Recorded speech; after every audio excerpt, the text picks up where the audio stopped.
নবীজির জুতো মুবারক একজন ইহুদির বাচ্চা সন্তান নিয়ে বুকের মধ্যে লাগাই রাখত।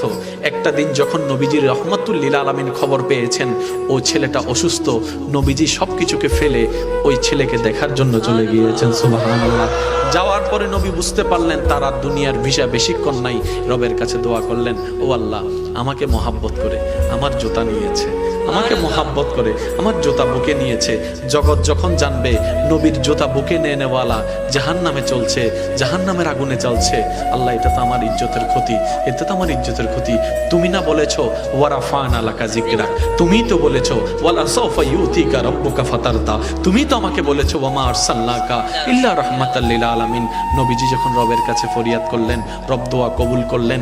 আল্লাহ তাআলা রাসূলকে নির্দেশ দিলেন, আপনি ওকে কালিমা পড়তে পড়েন। সে কালিমা পড়তে দেরি, ইন্তেকাল হতে দেরি হবে না, ইন্তেকাল হতে দেরি, জান্নাত দিতে দেরি হবে না। সুবহানাল্লাহ।